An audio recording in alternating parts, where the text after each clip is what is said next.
हम सबकी एक ही रीत है कि दुख में सुमिरन सब करे और सुख में करे ना कोई। जो सुख में सुमिरन करे तो दुख काहे को होवे, है ना। क्योंकि जब सुख आता है तब हम भगवान को विसहार देते हैं, उनको भुला देते हैं, और जब दुख आता है तो हम भगवान को पुकारने लग जाते हैं। बस ये गजेंद्र कोई और नहीं है, नाना रूप है। ये कथा हम सबकी ही है। ये कथा क्या है? दर्पण है, जो प्रतिपल हमको हमारा भान कराती है कि देखो दर्पण में अपने आप को देख लो कि हम कहाँ खड़े हैं। तो यहाँ पर जो गजेंद्र हैं ये एक ना त्रिकूट नामक पर्वत की तलहटी में रहते थे। त्रिकूट बड़ा विशाल वो पर्वत, शंखमाला थी पर्वत की, उसके नीचे ये अपने बड़े से परिवार कुटुंब के साथ में रहते थे। परिवार भी छोटा मोटा नहीं, हाँ 200-300 पत्नियां। अब पत्नियां इतनी सारी हैं तो बच्चों की जरा संख्या करो कितनी होगी, उतनी बेटियां, बेटे, बहुएं, पौत्र, पुत्र जो है पौत्रियां, बड़ा लंबा चौड़ा सा इनका कुटुंब परिवार। और व्यक्ति को तो अहंकार का बहाना चाहिए। थोड़ा सा रूप मिल जाए तो चाल बदल जाती है, हाँ। थोड़ा धन आ जाए तो व्यक्ति इतराता है, हाँ। धन मिल जाए, पद मिल जाए, प्रतिष्ठा मिल जाए, जमीन मिल जाए, कुटुंब बड़ा हो जाए, फिर देखो व्यक्ति के जरा क्या क्या नाटक होते हैं, ड्रामे होते हैं। बात छोड़ दो विधायक और सांसद की, मात्र तुम्हारे गांव में क्षेत्र में से कोई विधायक बन जाए, लगता है पूरा गांव विधायक बन गया। जानो वो फलाने हमारे गांव का, हाँ भैया जाने, अच्छे से जाने। एसपी डीएसपी की बात छोड़ दो, कोई कांस्टेबल भी बन जाए तो देखो पूरा खानदान दरोगा बन जाता है। तो ये जो अहंकार है, ये अहंकार व्यक्ति का पतन का कारण होता है। गजेंद्र को भी बड़ा अहंकार था। किस बात का? कि गजेंद्र, गज यानी कि हाथी, हाथी का जो गजेंद्र जो इंद्र यानी कि स्वामी, जो राजा, 10,000 हाथियों का अकेले बल रखता था गजेंद्र। छोटे मोटे जीव जंतु मिले सब दूर से, महाराज आपके प्रणाम। अब आसपास जो है पैर छूने वाले या चाटुकार और मिल जाए तो अहंकार और पोषित होता रहता है। प्रणाम भी किसको करें? तो ऐसे जब दुष्टों को भी बहुत नमस्कार किया जाए तो उनका अहंकार बहुत पोषित होता है कि भैया इनकी कहानी हमारे बिना नहीं चलेगी। तो यहाँ ऐसे वो राजा को देखकर उसको सब जय जयकार करें बाकी, तो उसका अहंकार पोषित हो गए, 7वें आसमान पे पहुंच जावे। अब वो क्या हुआ, तो एक दिन गजेंद्र के मन में आया कि चलो अपने परिवार के साथ में मैं स्नान करने के लिए चलता हूँ। सरोवर में स्नान करने के लिए चले।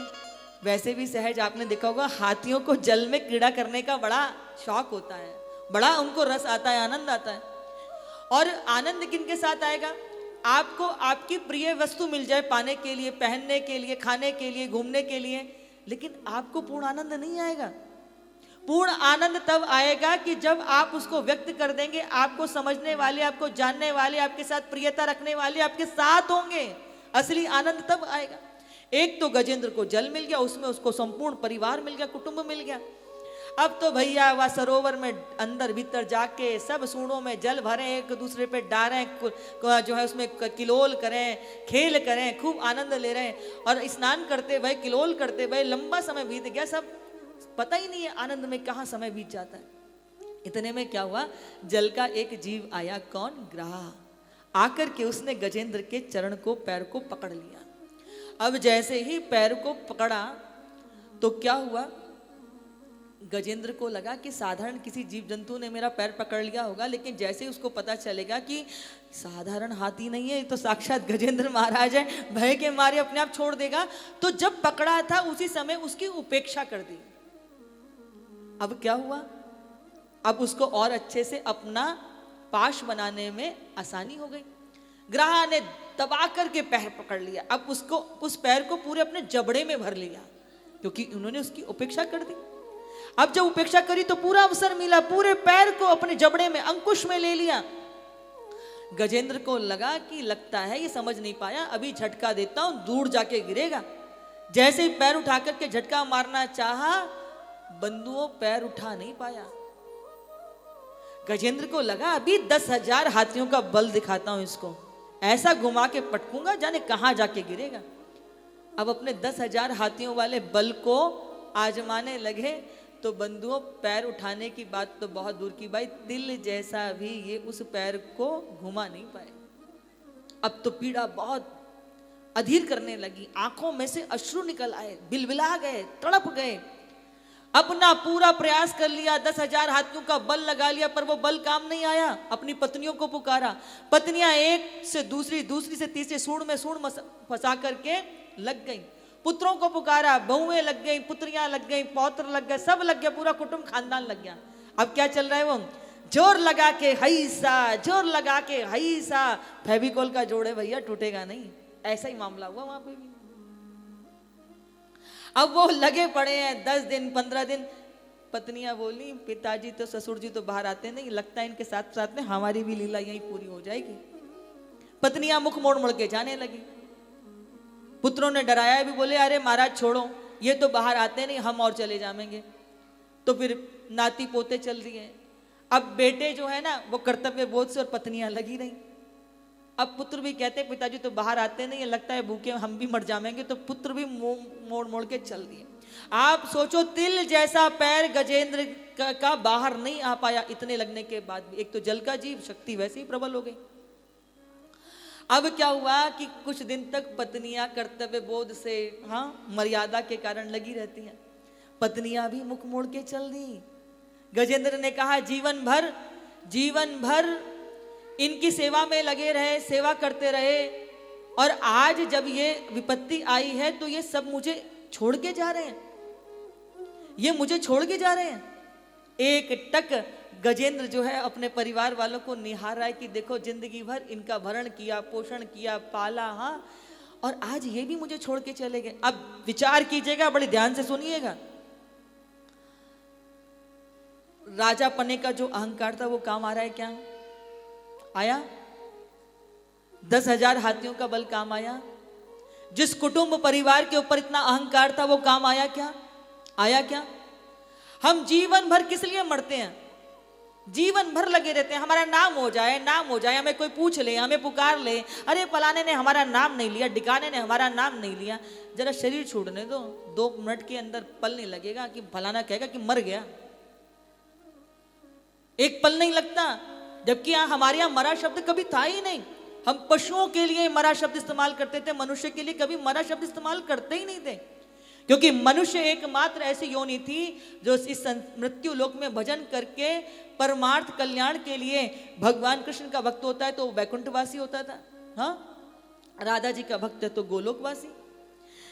अब आप देखो, राम जी का भक्त है तो वो साकेतवासी सब। और जब कोई अच्छा धर्मात्मा व्यक्ति चले जाते तो कहते थे कि स्वर्गवासी हो गया।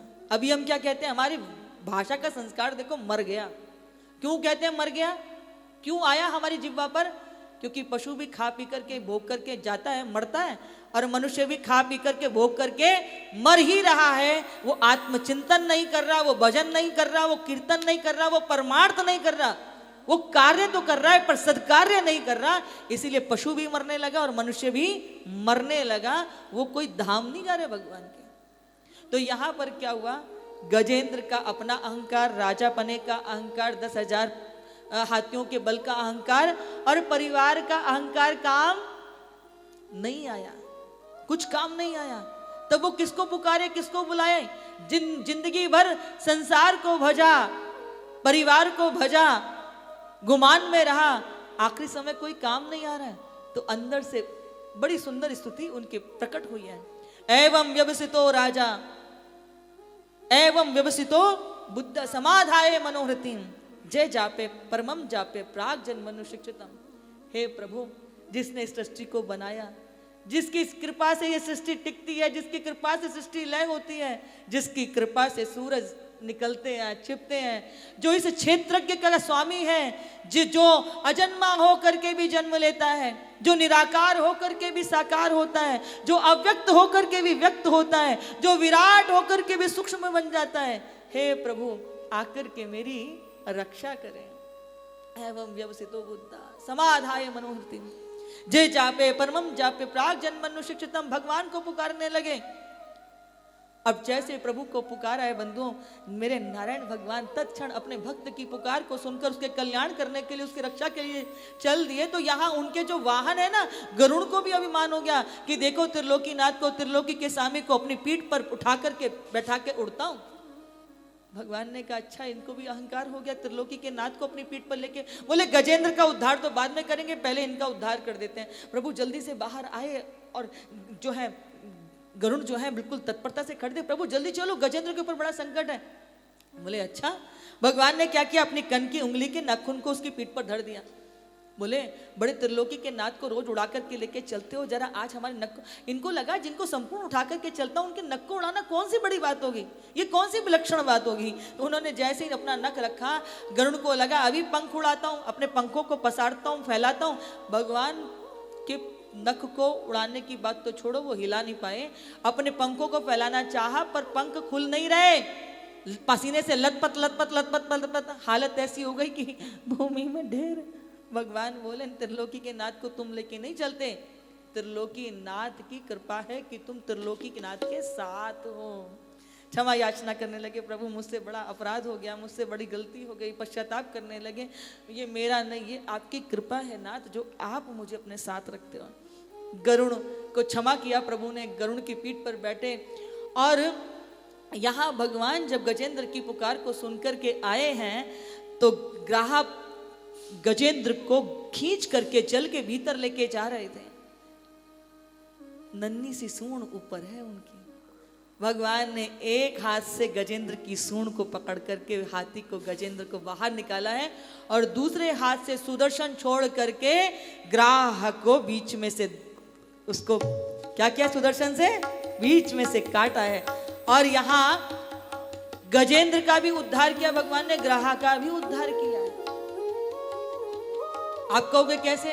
जिसे प्रभु अपने हाथों से बचा ले उस पर तो कृपा है, लेकिन जिसको प्रभु अपने हाथों से जिसके प्राण ले ले उस पर विशेष कृपा है कि उसे भगवान अपने धाम अपने हाथों से पहुंचा रहे, उस पर विशेष कृपा है। या ग्राह और गजेंद्र दोनों का भगवान ने उद्धार किया है। बोलिए गजेंद्र उद्धारक भगवान।